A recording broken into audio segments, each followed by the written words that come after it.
price freeze on all basic necessities under the jurisdiction of the herein implementing agencies, including those products considered essential by such agencies.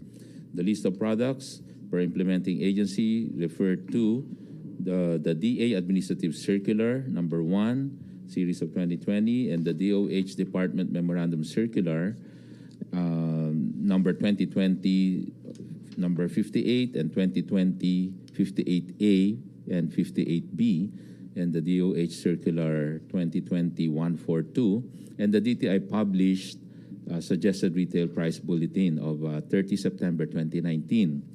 The provisions hereof shall apply to all persons, natural or juridical, including those using the internet platform or other medium, who sell or offer for sale all basic necessities. Section 3 on monitoring and enforcement to ensure the adequacy of supply of basic necessities and prime commodities and the compliance of the mandated price ceiling for the products covered by this issuance. The implementing agencies herein shall create a composite team that will intensify monitoring and enforcement to prevent and control overpricing, profiteering, hoarding, and cartel. The implementing agencies, in coordination with the Department of Justice, shall take appropriate actions against illegal acts committed as enumerated under Section 5 of the Price Act. Section 4, Local Price Coordinating Councils. The implementing agencies, in coordination with the Department of Interior and local government, shall ensure that the local price coordinating councils are fully mobilized and operational. Section 5 on automatic price control. Under the declaration of a state of public health emergency on 8 March 2020, prices of basic necessities were automatically frozen. Following the declaration of a state of calamity on 16 March 2020, prices thereof shall not increase in the retail market for any reason or for any purpose for the next 60 days upon its declaration or until 15 May 2020 unless sooner lifted by the President. During this period, the implementing agency shall ensure that price freeze is strictly implemented and enforced. Likewise, during the same period, the implementing agencies may recommend the imposition of price ceiling on basic necessities at a level other than the prevailing price. Section 6, mandatory price ceiling. The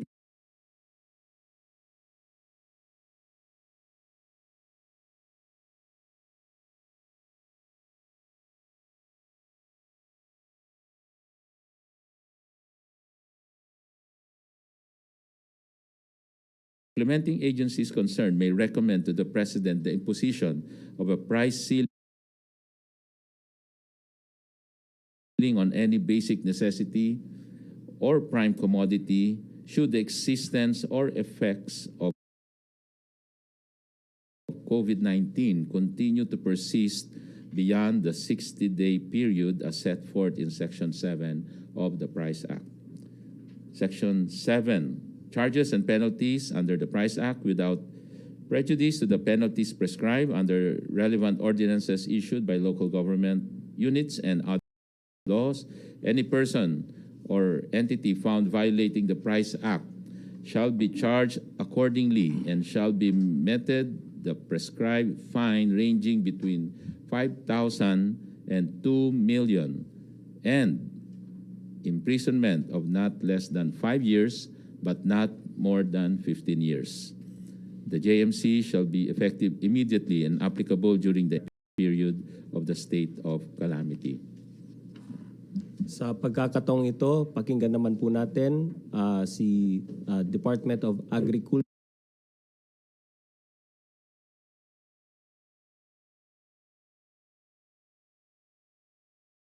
Secretary William Dar. Thank you, Cabinet Secretary Carlo. On the part of the Department of Agriculture, we continue to now enhance the implementation of the suggested retail price for 9 agriculture and fishery commodities. This has been issued as early as February 20, 2020. And let me mention the following basic commodities. Pigi or Kasim, the suggested retail price is 190 pesos per kilo. Chicken, fully dressed, 130 pesos per kilo. Raw sugar brown, 45 pesos per kilo. Refined sugar, 50 pesos per kilo. Milk fish, cage cultured, 162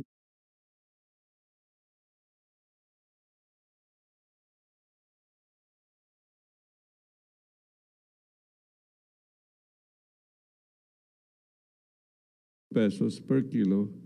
Tilapia, pan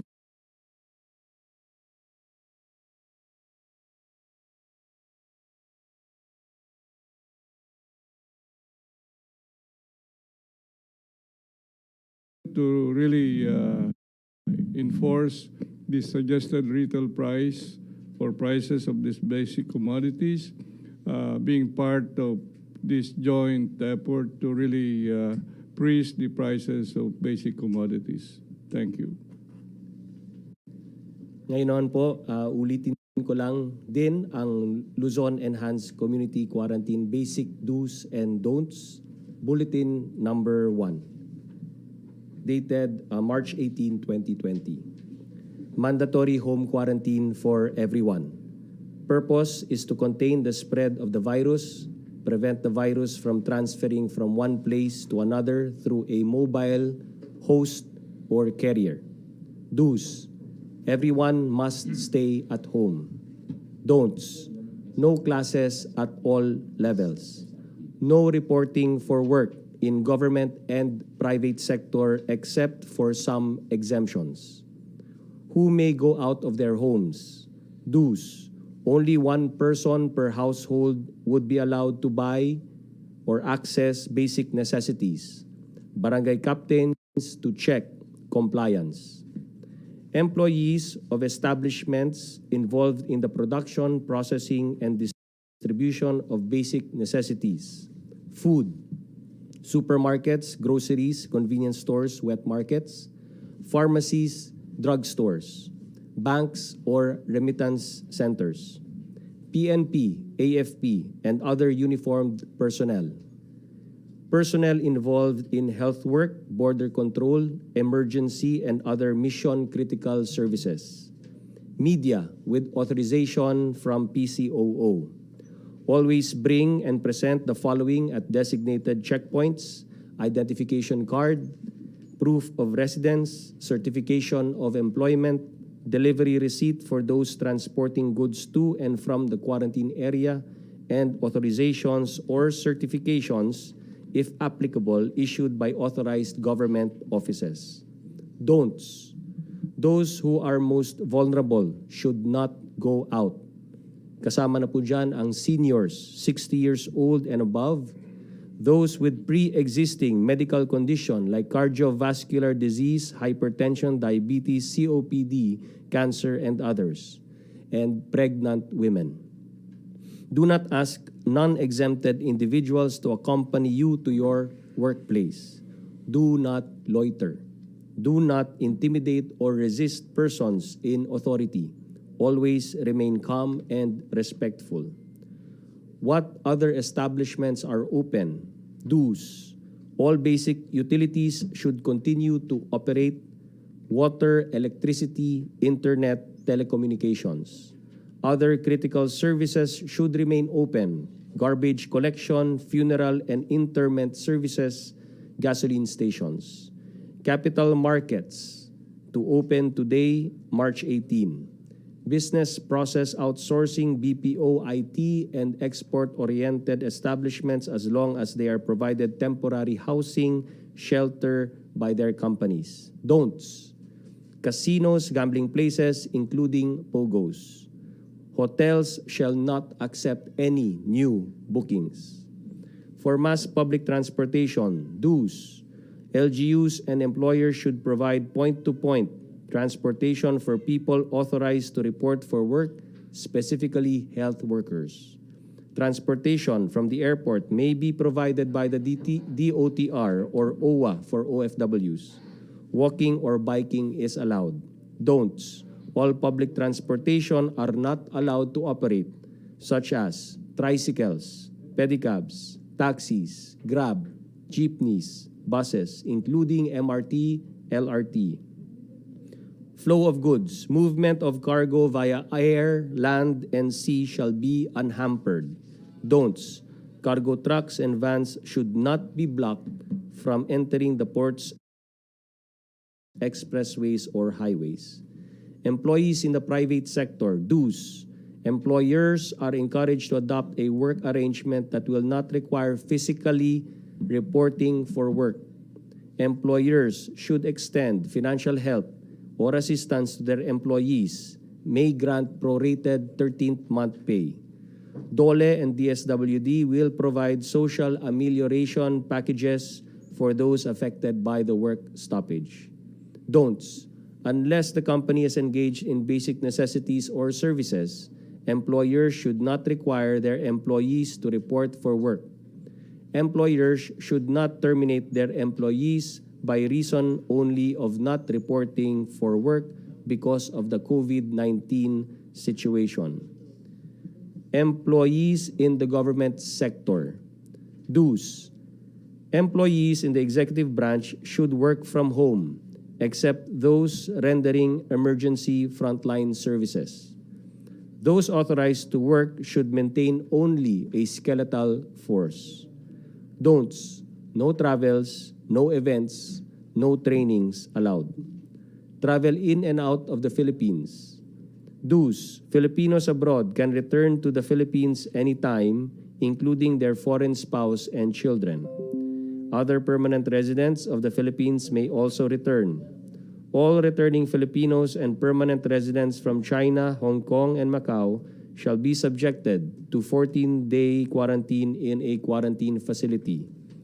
All other returning Filipinos and permanent residents arriving in Luzon shall comply with mandatory home quarantine. Don'ts. Filipinos who will go out as tourists to any destination shall not be allowed to leave the country. No send-off party will be allowed to accompany departing passengers. Last, OFWs, balikbayans, and foreign nationals will be allowed to leave the Philippines at any time as long as their departure is 24 hours from the time they leave their homes or hotels. The President acknowledges and lauds the efforts of the private sector and private citizens that have all pitched in during these trying times. They have exhibited the kind of bayanihan spirit that will help us confront the challenges we currently face. We appeal to everyone to follow their lead and do their share. In this war against this silent and tenacious enemy, everyone can contribute to the defeat of COVID-19 by staying home, by cooperating with authorities, and assiduously following the advisories issued by government. As the government and its instrumentalities work to contain COVID-19, there may be missteps and misunderstandings, confusion and conjecture, frustration and fear. We appeal for patience and calm as we and the whole world face an unprecedented crisis, one that can be overcome if all of us focus at the singular task at hand, saving each other's lives. Mga kababayan, sana sa susunod na araw, huwag po nating kalimutan, bahay muna, buhay muna. Ating pong tandaan ang mariing paalala ni Pangulong Duterte. Kung magkanya-kanya po tayo, hindi tayo magtatagumpay. Together, we can beat COVID-19. Together, we heal as one. Maraming salamat po. Okay. Ang unang tanong, mga galing kay Manny Vargas ng DZWB. Sir, good morning po. Ay, good evening po pala. Sorry. kay Secretary Dar. Sir, paano po natin, sir, i-reconcile po yung idea po na iba kasi bumibili sa mga talipapa, mas malapit sa kanila kaysa pumunta sa palengke na malayo para mabawasan yung travel. Pero po yung mga talipapa, kumukuha rin ng mga products nila sa mga palengke, so higher po ang presyo nila.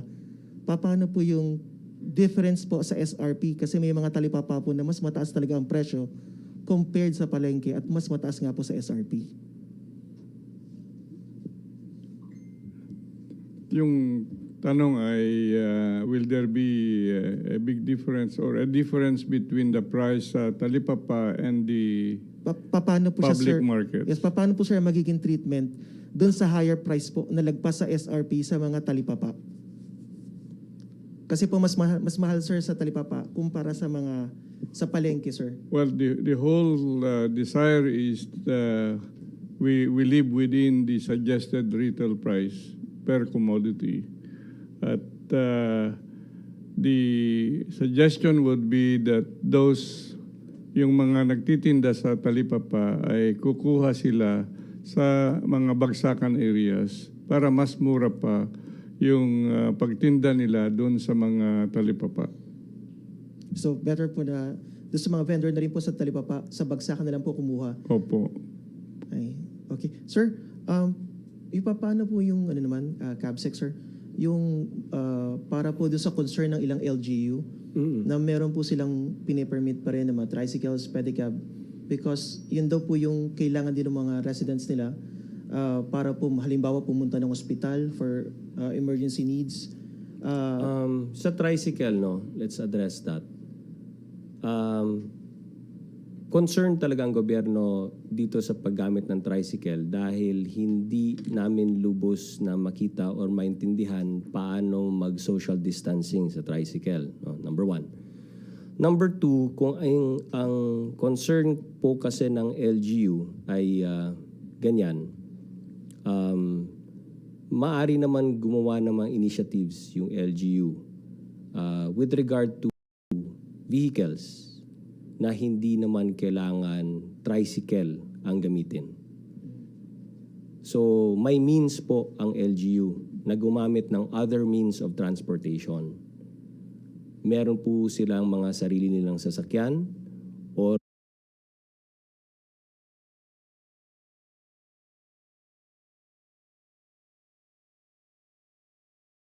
maaari po silang gumamit ng sasakyan ng iba, makiusap, or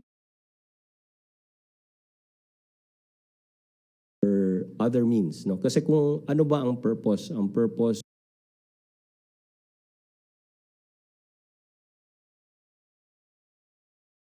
ng i-open mo yung tricycle dahil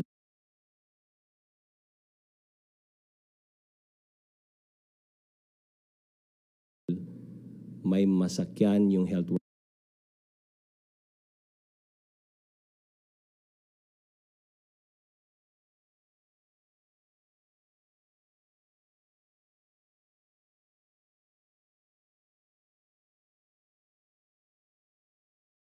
worker. Ganun po ba? So kung ganun po yung objective mo, then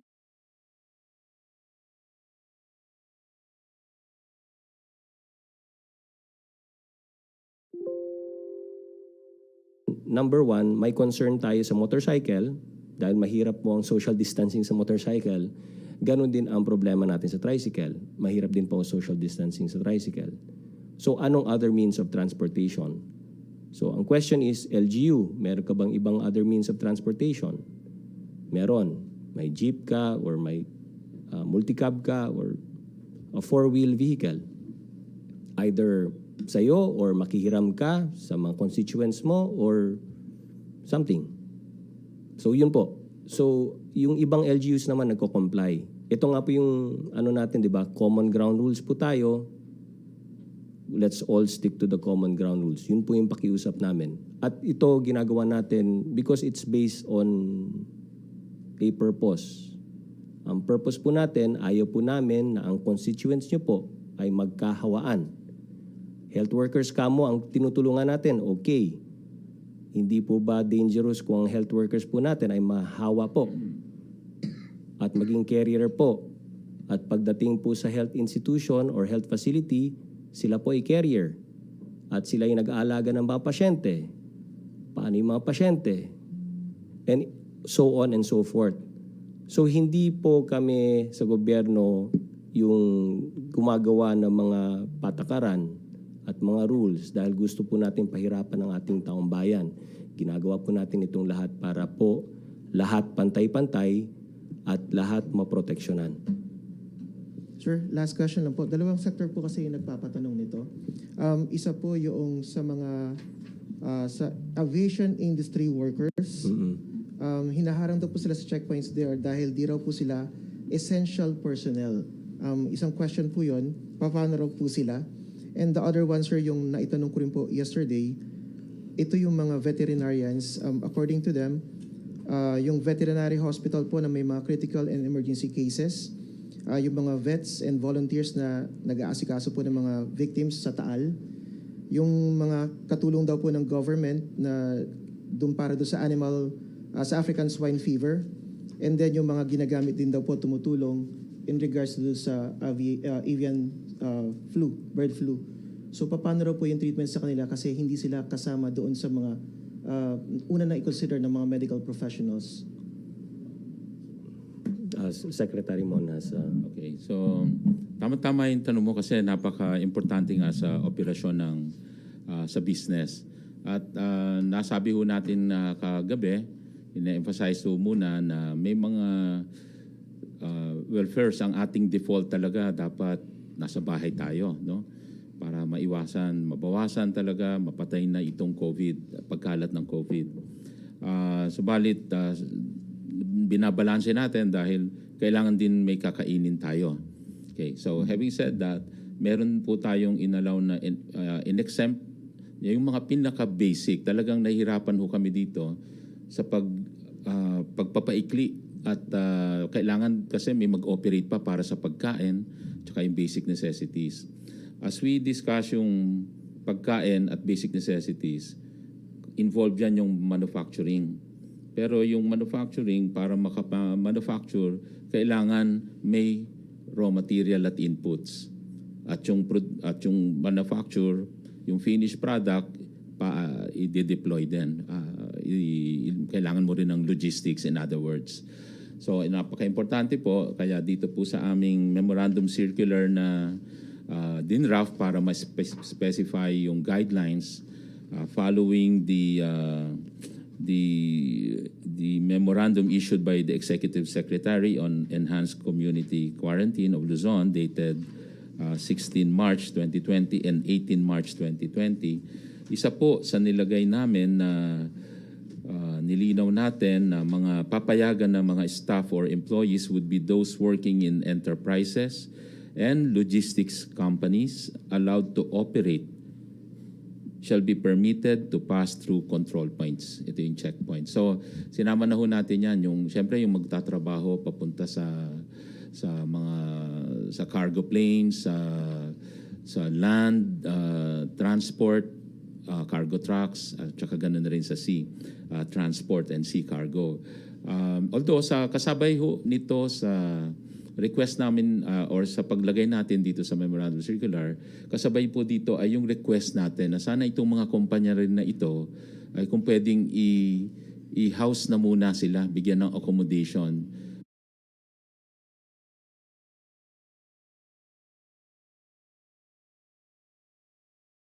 within or around yung vicinity nung negosyo na yon para talaga wala nang masyadong movement at hindi magkahawahan. Talagang doon lang sila kung talagang gagawin po yung operation na yon. Yun po yung talagang pinaka best arrangement para hindi na ho gumagalaw at hindi bumabiyahe ng malayo, hindi na sumasakay sa public at baka may makatabi pa. So yun ho talaga yung ating best scenario or best model. Subalit, again, just to reiterate na hindi natin maiwasang hindi sila mag-operate. Kailangan silang mag-operate. So yun lang ho nililinaw natin, maiwasan yung paggalaw-galaw, no? Yung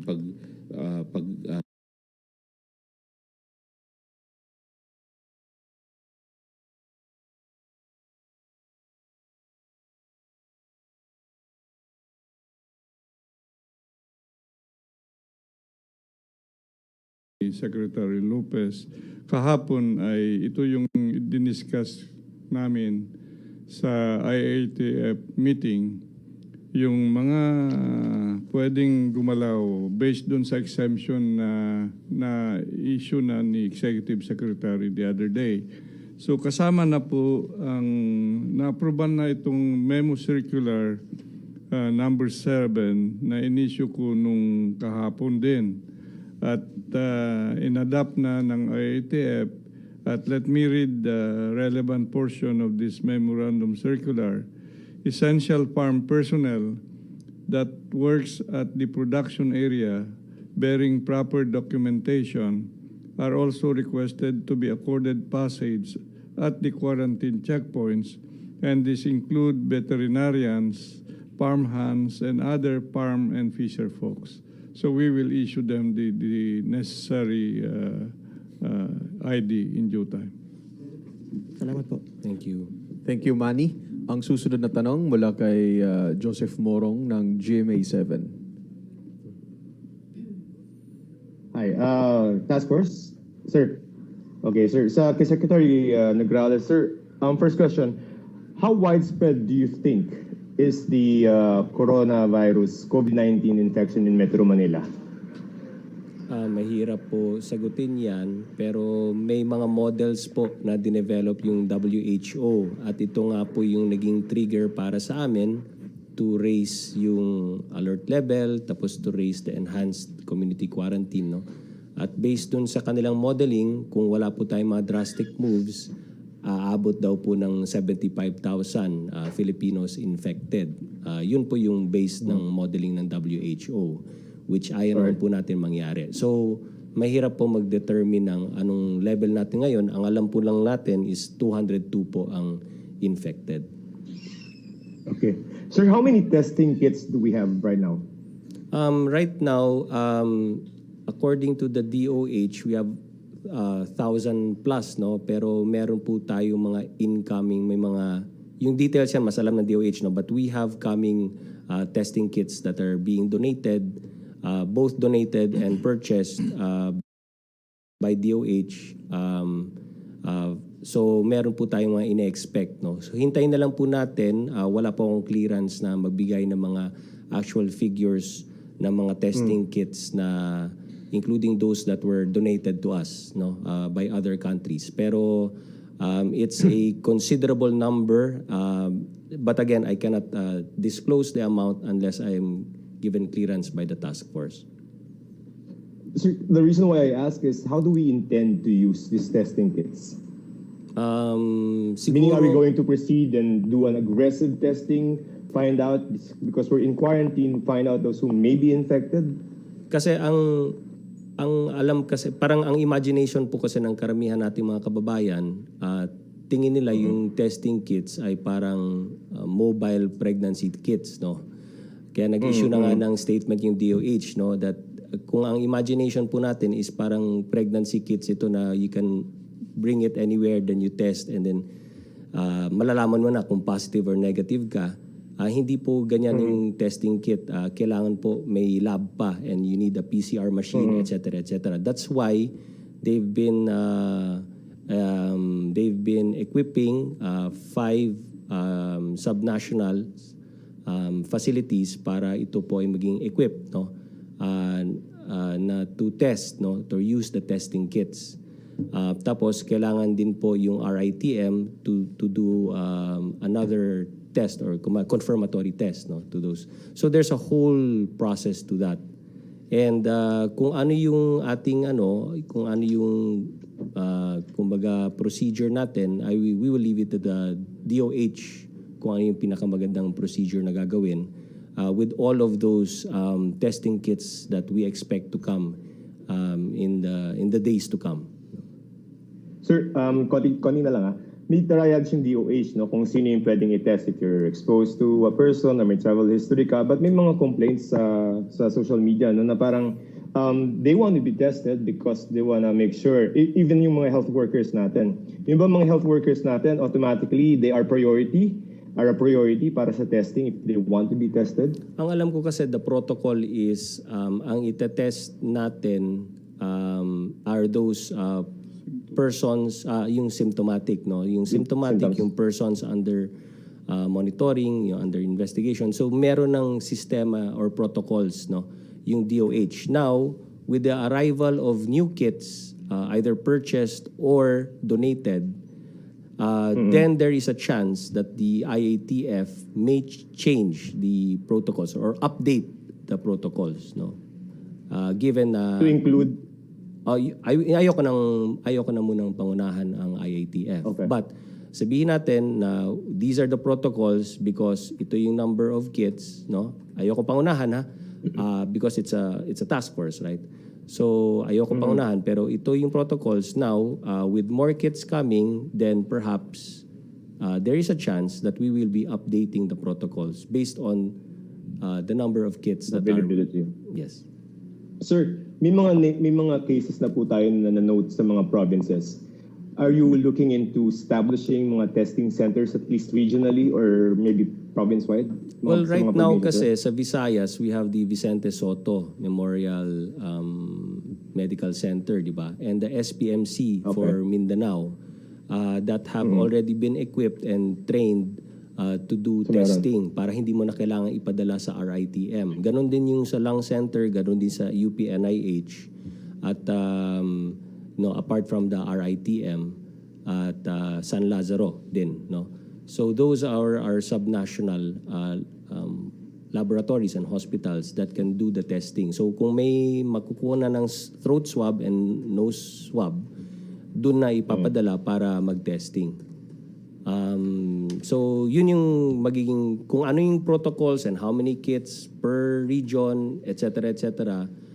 Again, I'm sorry, it's the DOH who will be the one to elaborate more on those protocols. Sir, last question na lang. Kasi pwedeng lumabas yung mga OFW, no? Pero walang public transport. So how do you solve that problem? Kaya nga nakalagay po dito na OWA can assist, no, our OFWs. Can you use your private vehicle? Halimbawa, ikaw driver lang and then Yes. aalis? Meron po tayo sa Pwede. list natin na pwede, wala lang send-off party ang iniwasan natin. Pwede pong ihatid accompanied by one person only. At hindi yung maramihan or the usual send-offs that we do para sa ating mga OFW. So isa lang, maghatid at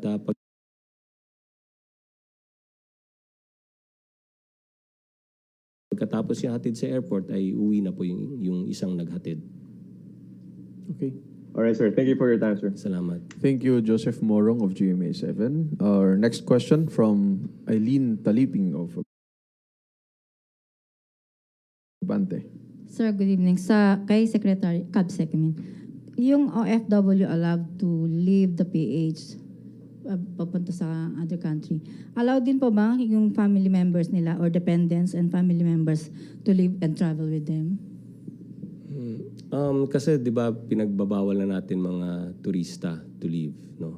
So yung OFW kasi syempre essential yung travel niya. So let's keep it na gano'n na lang po. So hindi po sila pwede muna. Ay kung ano ba ang kumbaga ang visa niya. J2 ba yun? Yung Kasi kung hindi naman sila OFW or hindi naman sila magtatrabaho abroad, then hindi po sila pwede. they're not allowed. So they have to wait Opo. after ng ano nilang. Opo. Okay. To Secretary Lopez, sir. Doon sa monitoring po nyo ng implementation ng price ceiling, do you have enough manpower to monitor all this? Kasi hindi natin inaalis, marami po mga scrupulous na negosyante na magsasamantala sa sitwasyon. We have enough manpower at isa pa, nagtulungan kami with the DA, with the DILG, at saka, and the DILG, katulong din dyan yung police, mga kapulisan, at saka NBI para may intel. Kasi wala kaming intel fund or intel work. So we have to partner with these agencies. So with that, we believe that we will be, we can intensify yung effort natin sa pag-monitor, hindi lang yon sa pag-enforce ng mga anti-profiteering, anti-hoarding na objective natin dito. So tulong-tulong yung iba-ibang ahensya. It's whole of government approach ngayon. So hindi na kailangan, sir, na i-report directly sa office niya. Di ba may hotline kayo? Oh, meron kami 1384. I-report pa rin po nila ng ating mga kababayan para may isang number pagdating sa price issue ay mag-report pa rin po sa 1384. At lahat ng complaint or yung nakita nila ng mga violation, at least may lead na kami at yun po ang pinupuntahan.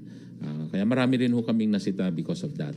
For example, sir, ako pupunta ako sa palengke, tapos ang taas ng presyo. Can I go directly to the police and report? Yes, pwede rin. Kasi in-offer din ni Secretary Anyo yan na kung may police dyan, pwede in-enforce ng police yung SRP, yung pag-follow sa SRP compliance. Pwedeng maaresto ka agad or Hindi, may sistema naman din tayo. Whether DTI yan or DA or Police. kapulisan, pwedeng i-report yan at i-issuehan muna ng notice of violation at mag-explain sila within 48 hours.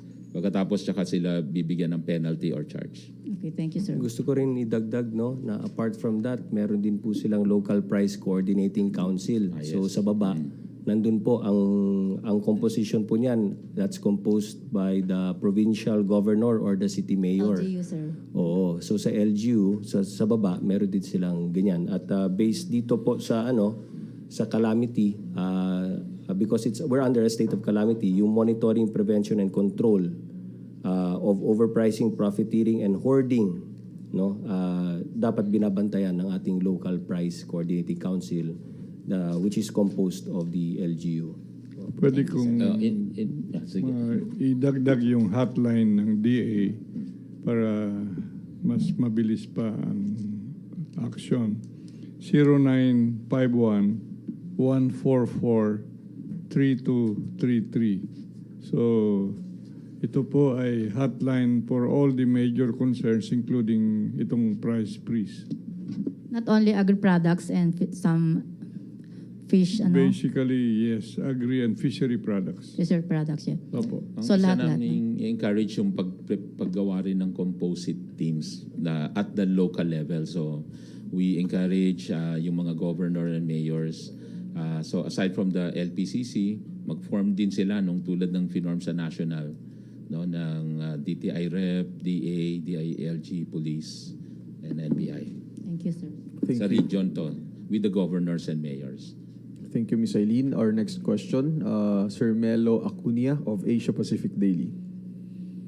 Good evening, gentlemen. Thank you for the time. For Secretary Nograles, I just have a question for you. It has something to do with possible reprieve for people in the TNVS arrangement because they're worried they have no trips. They may not be able to pay their amortization on time. And for Secretary Ramon Lopez, how much has business lost in terms of in peso and dollar terms since the crisis began? And are there stimulus packages for small, micro, small and medium enterprises to survive? And have you gone over the letter of the Philippine Chamber of Commerce and Industry, and would you endorse the contents of this letter? Thank you very much, gentlemen. Thank you. Dun sa TNVS, my apologies, no. Meron tayong blanket prohibition po sa lahat ng mga public transportation. Pero syempre naiintindihan naman po natin na karamihan po ng mga TNVS drivers po natin ay mayroon pong utang, no, sa bangko. So makikipag-ugnayan po tayo sa BSP, no, para pag-aralan kung paano ba nating pwedeng tulungan yung mga may utang po sa bangko, and hanapan natin ng paraan na maging mas magaan po para sa kanila, lalo-lalo na meron tayong state of calamity ngayon dahil sa COVID-19. So yung mga ganyan klaseng mga bagay ay yung sitwasyon ng ating mga kababayan ay naintindihan naman po natin, no. Parang kumbaga ang first priority po kasi natin nating lahat ngayon is just to survive this, no. And everything else maaari naman nating hanapan ng solusyon. ang lahat ng mga yan. Opo. Thank you. Salamat po, Secretary. Yung For sa, Secretary Lopez, please. excuse me, yun doon naman po sa tinanong ninyo, yes, yung tulong po natin doon sa mga affected na maliliit na negosyo, in-announce po natin kahapon yung 27 billion package na in-announce po ng Economic Cluster Secretary, headed by Secretary Carlos Dominguez. At sa DTI part po doon, yun po yung meron kaming pondo sa pagbabago at pag-asenso. Ito po yung programa natin nila Pangulong Duterte na nagbibigay ng microfinancing. So ang gagawin po namin, gagawa kami special loan program para dito nga sa COVID-affected companies, especially the micro and the small. At itong 1 billion, ang budget po namin this year, 1.5 billion. So we will allocate bulk of that, 1 billion, para ho dito sa special loan program sa micro SMEs. Aside from that, in-announce po natin kahapon din, of course with Secretary of DOLE, Secretary Bello, tungkol dun sa kanilang tupad program kung saan nag-a-assist din to ng mga affected workers at magbibigay sila ng ayuda sa affected workers. Yung iba-ibang ahensya or government banks, DBP Land Bank, especially may mga programa para dito rin sa mga affected ng COVID-19, may mga special loan programs din silang hinanda. Can I also mention, Melo, do you want to hear from DA? Yes. Of course, Secretary. Okay. Yes, please. A good friend. Yeah, DA, as part of the economic package, we have sure aid loan package from the Agricultural Credit Policy Council amounting to 2.8 billion. And additionally, and because the rice farmers continue to be affected, so we are lining up a second batch of the rice farmer financial assistance with a budget of 3 billion pesos. This is on top of what is now being given presently with a budget also of 3 billion pesos. Yung Okay po. Salamat po, may Secretary. isang tanong pa siya tungkol dito sa PCCI, yung mga Sa pinsala sa kalakal nitong COVID virus na ito. Oo, kasi dito sa yung tulad ng sulat ng PCCI, ang isang malaking parte rin doon yung dito sa, of course, sa continuation ng ating trade and industry, in particular yung manufacturing. So siguro I can read also our memorandum circular, parts of it, yung relevant parts of it, para lang ma-reiterate at ito po ipe-present din namin tomorrow sa Interagency Task Force. It is about the unhampered movement of cargo and movement of people, of business establishments. So dito, sinasabi po natin ulit, ni-reiterate natin yung nandun sa Executive Secretary's memo, the movement of all types of cargos within, to, and from the entire Luzon shall be unhampered. If subjected to random inspection, ibig sabihin nun, with cargo or after na-deliver na, yung wala ng cargo, empties after delivery, the movement of cargos shall not be delayed. Upon presentation of the cargo manifest or the delivery receipt indicating yung destination, nature, and quantity of the loaded goods and cargos. Number 2, yung sa movement of people, 4, ito yung mga exempted, no? Production, processing, distribution, and sale of food, medicines, and medical supplies, and other essential products. Ibig sabihin po, ito po yung inaalaw pang mag-operate, and therefore we should allow the movement of people. Let me repeat, earlier I mentioned staff or employees working in enterprises and logistics companies are allowed to operate shall be permitted to pass through control points. Enterprises and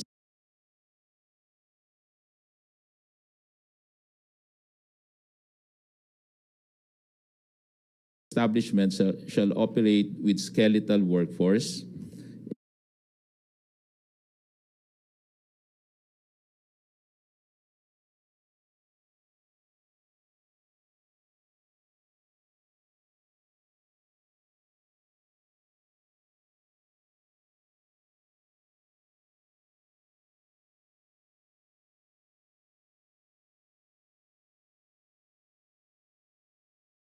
ensures safety protocols and social distancing,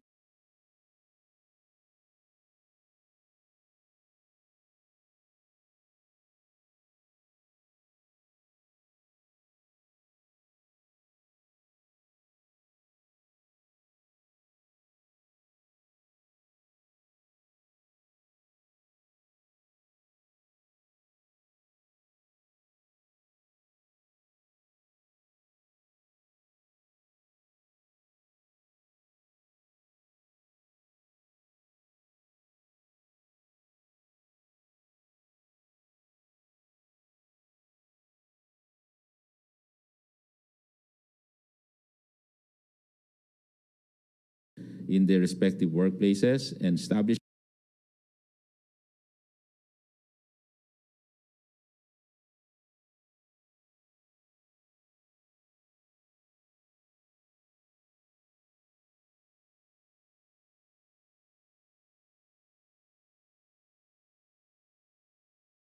are also encouraged to implement alternative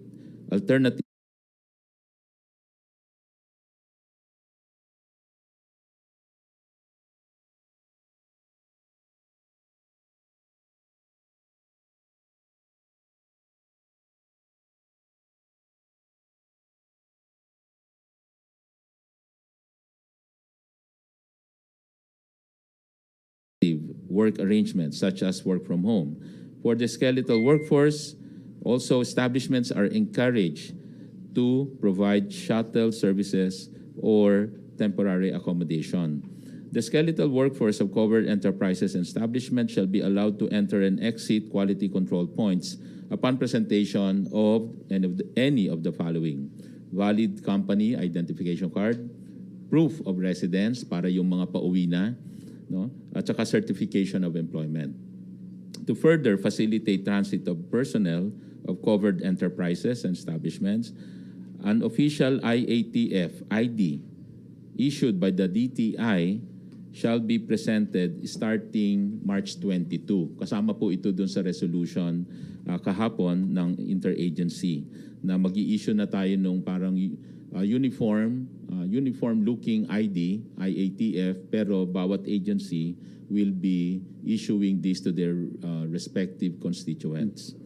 And then, pagdating lang po sa export and BPO companies, export and BPO companies shall be allowed to continue operations with a skeletal workforce, subject to strict observance of social distancing measures and provision of appropriate temporary accommodation arrangements or shuttle service within the immediate vicinity of the workplace. And where applicable, a work from home arrangement will also be encouraged. The following shall be allowed. Ito po, dapat ma-allow din po ito sa control point until end of 20 March, unless extended. The transfer of the necessary equipment of BPO and export-oriented establishments to facilitate work-from-home arrangement. For BPOs and export-oriented establishments to make arrangements with hotels for basic lodging. For purposes of the above, personnel of BPOs and export-oriented establishments setting up the foregoing arrangements shall be allowed to travel para ayusin po itong mga arrangements na to. In the meantime, subject to the presentation of proof of employment, address of employer, and residence. So in other words, they will make arrangements for yung temporary accommodation nila para hindi na ho sila again lumalabas-labas at bumabiyahe-biyahe. Okay. Very good. Secretary Nograles, baka pwede po pahabol lang. Ano na po yung protocol para sa mga Pilipino na pabalik ng Pilipinas na pauwi, let's say sa Bicol mula sa Estados Unidos? Sila raw po ba ay required na sumailalim pa sa quarantine? At kung sakali man dumating dito sa NAIA, may masasakyan daw kayang pauwi sa Bicol? Isang tanong po pinarating sa akin ngayon lang. Thank you. Kung OFW, tutulungan po sila ng OWA na makasakay sila, no? Tapos yung travel restrictions, alam naman po natin yung mga travel restrictions natin. Dun sa binasa ko, all returning Filipinos shall be subject to 14-day quarantine in a quarantine facility kung galing po ng China, Hong Kong, and Macau. All other returning Filipinos arriving in Luzon shall comply with mandatory home quarantine. Okay. Okay. Salamat po. Thank you. Thank you, Melo. Our next question mula kay Crisaline ng SMNI, then Eileen. Good evening po to Cabsec Nograles. Affected po ba sa lockdown ng cargos at balikbayan boxes po ng OFWs? No, cargos shall be unhampered and shipment of cargos unimpeded. Tuloy-tuloy po ang cargos natin. Ito naman po, can you confirm po na magdo-donate daw ang Chinese government ng test kits, surgical mask at personal protective equipment? Wala pa akong clearance magbigay ng confirmation or statement tungkol po sa donations from China. Hintayin na lang po natin yung IATF na magbigay ng announcement. Sir, clarify ko lang din po kung paano po yung guidelines if umabot po sa punto na magkaroon ng rationing of food supplies po sa mga nasa Kaya nga po, kung napansin nyo, kagabi, sinabi po namin na isa sa mga hakbang na ginagawa ng IATF, no, is that meron po tayong mga response clusters ng NDRRMC, national, regional, and local levels, at sila po ay magpaplano na for the worst case scenario. Tapos, meron din po tayong rehabilitation and recovery cluster kung saan sila po yung magde-develop ng resiliency and recovery plan. Lahat po yan kasama dun sa National Disaster Risk Reduction planning na ginagawa po natin. So may protocols din po tayo dun at naumpisa na po natin ang protocols down to the local level. Sir, ano naman po yung assessment ng PALAS sa implementation ng LGUs po sa community quarantine? So far, nagpapasalamat kami sa lahat ng mga LGUs, no, na not only na sumusunod sila sa mga guidelines po natin, but gumagawa rin po sila ng kanilang mga initiatives para matulungan ang kanilang mga constituents. Hindi namin magagawa sa national ito kung wala pong tulong ng ating mga LGUs. Kaya paulit-ulit po kaming nagpapasalamat, lalo na si Pangulong Duterte, nagpapasalamat sa ating mga LGUs, no, sa lahat ng mga initiatives at sa cooperation at support na binibigay po nila kay Pangulong Duterte at ang buong national government po. Thank you, sir. Thank you, Crisaline. Eileen? Can I add something in relation to food supply? The Department of Agriculture, in partnership with a good number of traders, farmers, cooperatives, and associations from the production areas from the provinces, mayroon kaming programa ng kadiwa o bagsakan dito sa iba't ibang lugar sa Metro Manila. So the LGUs can get or buy the food supply for their respective constituents.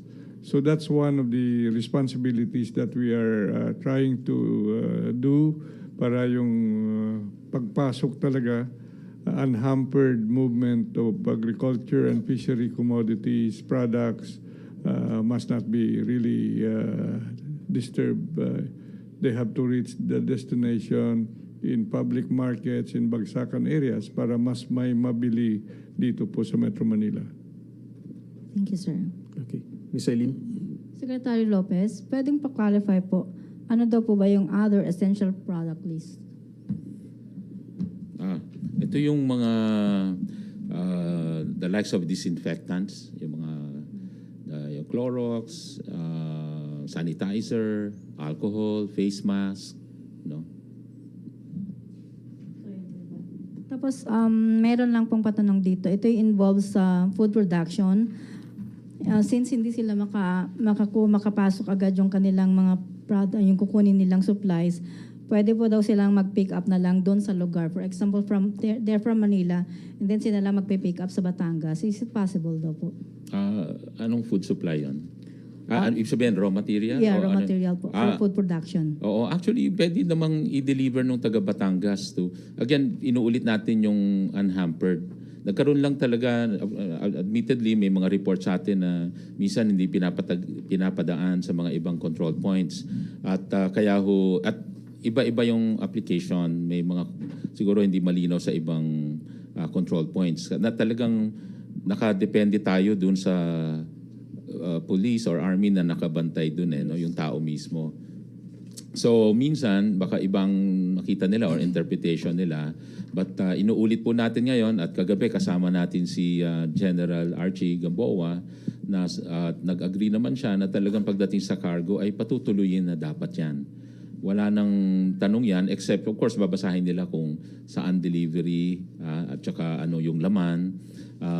At kung tapos na yung delivery, wala nang laman, syempre allow silang pabalikin. So malinaw ho yan na dapat unhampered na. Ngayon, kailangan makaskade ho itong mabuti sa lahat ng control points. At yun po, napaka-importanting ma-implement ho yun, yung mga cargo natin. At i-allow po yan. Let me again add what have been mentioned.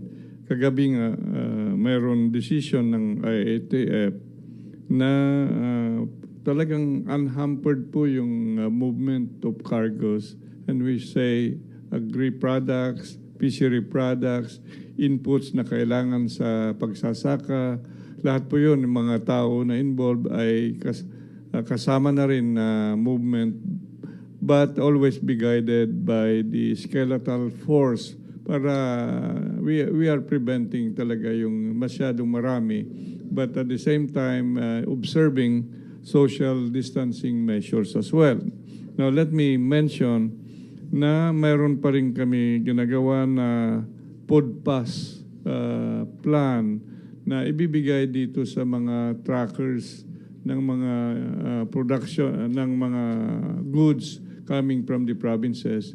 At I understand mayroon ng 2 lanes na ginagamit na sa mga checkpoints na commuter lane, at the same time the other lane is cargo lane. So this is a good improvement since yesterday, and we really commend our partners, the DILG and the PNP, for implementing what have been approved last night.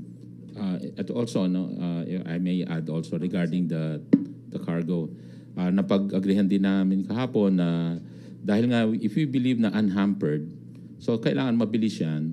So nag-agree din na pwedeng random checking. Ibig sabihin hindi na lahat ng cargo che-checken. Kaya papasalamat kami sa DILG tsaka PNP and the Army, I mean AFP, dahil kanina may mga balita rin naman. We are getting feedback na may mga mabilis na yung galaw kesa sa kahapon. O mas mayroong mga mabibilis na galaw pagdaan ng mga cargo in the control points kasi nagra-random checking na. At pero meron pa rin tayong mga report na may mga problema. Pero siguro today, mga 3-4 yung na-receive namin may problema, which I assume, generally speaking, medyo mas mabilis na ngayon. So based on sa recommendation niya na pwedeng yung mga workers pwedeng ilagay na lang sa isang area or merong shuttle. Which is better? Anong shuttle? Ano sorry? Shuttle service para dun sa mga employees, sir. Oo, pwede rin po. Ang first default, lalo na dito sa mga manufacturing, sana ma-house na nila para wala nang bumabiyahe. So mas maganda na lang Mas maganda yun. Yes, sir. Kung Kasi kayang... ang problem nila is saan sila makikipag-coordinate dun sa shuttle.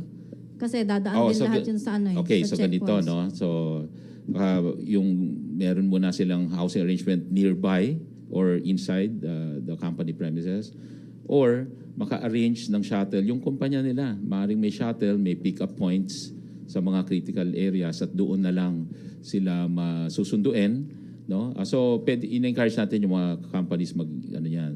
Plus also we encourage also yung mga relevant mga LGUs nila. Yes, sir, yung coordination nga daw po, sir, kasi kapag pupunta sila sa isang area, siyempre may madadaanan silang checkpoints. So kanino sila makikipag-coordinate? Dun sa checkpoints, again, ang requirement nila yung ID.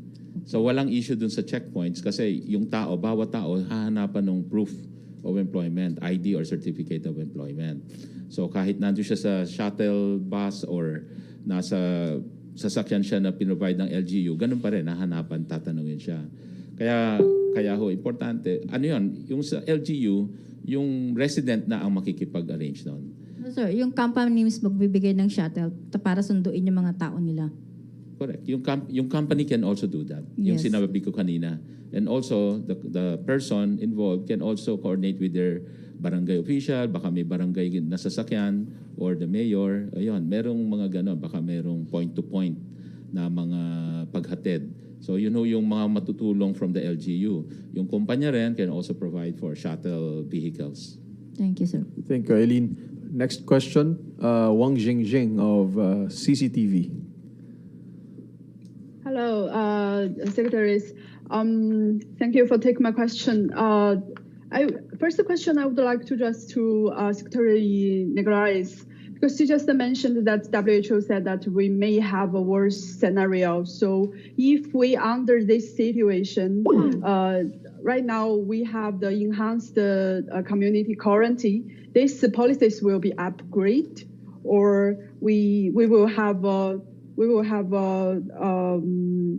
just extend one. Maybe this will be end on April, so maybe it will be extend to 1 more month, something like that. No, the modeling done by the WHO was before the enhanced community quarantine and before we declared the sub-level 2, red alert sub-level 2. So because of the modeling and the data that was shown to us by the WHO, that was what prompted us to up our alert level to sub-level 2, and eventually the state of calamity and everything that ensued after that. So since then, we haven't gotten a new modeling from the WHO based on our new quarantine procedures, or the enhanced community quarantine that we are implementing now. So this enhanced community quarantine is the highest level we have? Is it the highest? Technically, no, because even in the barangays,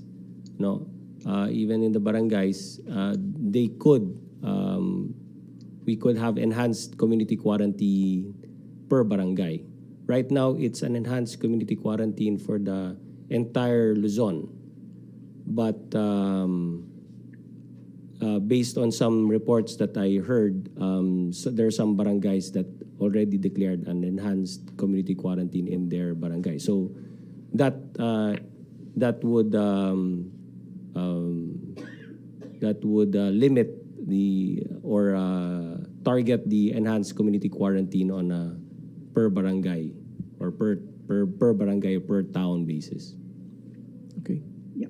And another one, I would like to also know about the hospitals, because I heard some news that we will have the Philippine Lung Center as a diagnosed hospital, especially for the COVID-19 cases. So this hospital, how many beds it can provide? Is it enough?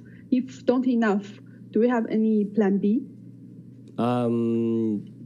I don't know what the DOH is planning to do with the lung center. I've not heard anything from the DOH, the Department of Health, with regard to exclusively using the lung center for this. Okay. Is that the question? You heard news that they will exclusively use the lung center? Yeah, I heard that before, if I'm not wrong. Let me verify that. Well, we have an interagency task force meeting tomorrow, so let me verify that report, if ever that's true. I personally did not hear. Thank you. Okay, thank you so much.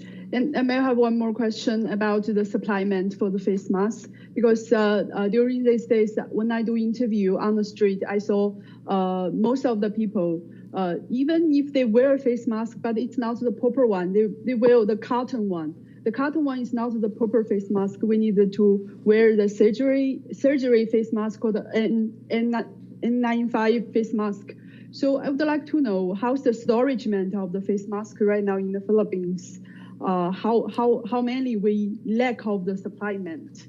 The details for that, the DOH would know more. But as I know it, there have been donations of face masks that are coming in. Again, I'm not at liberty to divulge that. Maybe after the IATF meeting tomorrow, we'll have more details with regard to that, and we could probably share more of those details tomorrow. Okay, thank you so much. Thank you. Secretary Mon Lopez would like to say something. I can give you an update because we are at least